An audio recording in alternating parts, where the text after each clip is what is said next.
Hey guys, it's Rob from the Rant, and I'm bringing you another 5-minute review. This time on 5-minute reviews, I'm going to be talking about my favorite fighting game series, Dead or Alive, specifically the latest installment, Dead or Alive 5 Last Round. Now, I know what you're thinking. You hear Dead or Alive, and you think about all the crap that's come up in the last few years about, basically skimpy dressed girls with big boobs, or crazy skimpy dressed dudes with perfect bodies and all that crap. And yeah, I know. The game was originally built off of fan service. But let's face it, the very first Dead or Alive title was utter shit. So they had to try and use that kind of fan service stuff as a hook to get people to play it. That said, the game is nothing like the original, and it is a work of art in my opinion at this point. So let's just remove the fan service component for now, put it on the back burner, and let's talk about the fighting mechanics, which is the most important part. First and foremost, since Dead or Alive 2 came out, like 20 years ago, man, I feel old now. Awesome. Since Dead or Alive 2 came out, the game's mechanics have only been refined with each generation of the title, to the point where now they feel so crispy and require, well, basically no real effort to get in and start learning it. Like, you can pretty much just pick up a controller, hit some buttons, and be like, oh, okay, I see how this works, and then start building your skill set from there.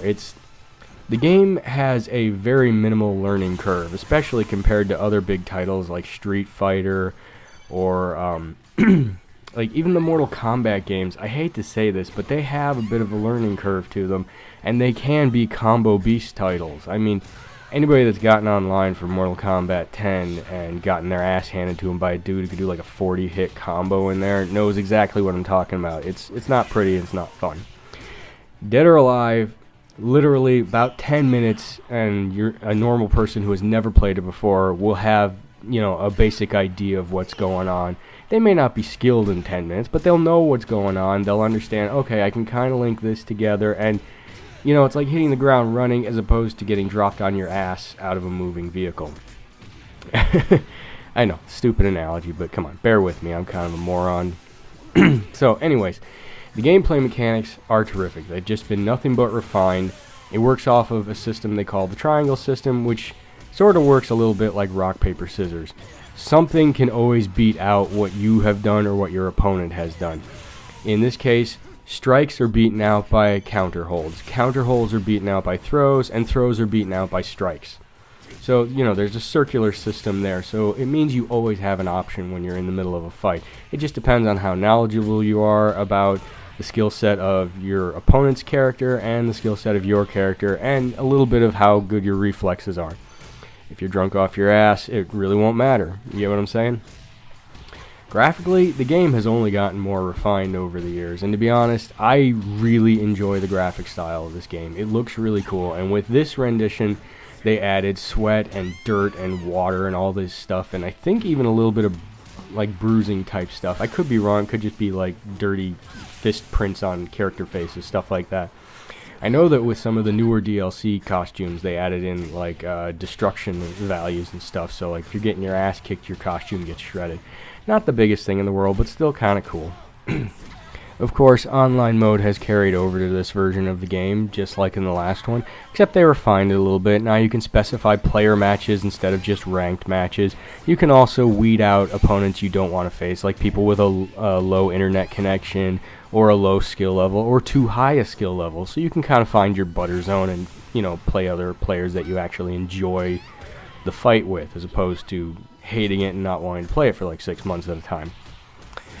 Now, pretty much everything about the game, in my opinion, is flawless. I am a little bit of a fanboy when it comes to this series, because I've played every version. I can feel that the mechanics and the controls just keep getting better and better, and they really have. So, basing it on graphics and gameplay mechanics and the fixes to the online mode, I would give the title a solid 5 out of 5, like a perfect score. My only real complaint, which makes me want to give it like a 4.9, is that they have just gotten carried away with the DLC. I mean, let's face it, I don't think anybody needs like 45, 50 costumes per character. It's a fighting game. Most people latch on to 1, 2, maybe 3 or 4 characters, and that's all they ever really use. So, end result, 4.9 out of 5. 10th of a point taken away for DLC abuse. Now, this has been a 5-minute review brought to you by the Rant channel. We have lots of great stuff on there. We have more 5-minute reviews. We have the Versus series that my buddy Josh does a great job putting together. We have our normal podcast, The Rant, and we have gameplay streams that we host live every Saturday, and all of them are recorded up there on the channel for you to check out. I'm Rob. Thanks for listening.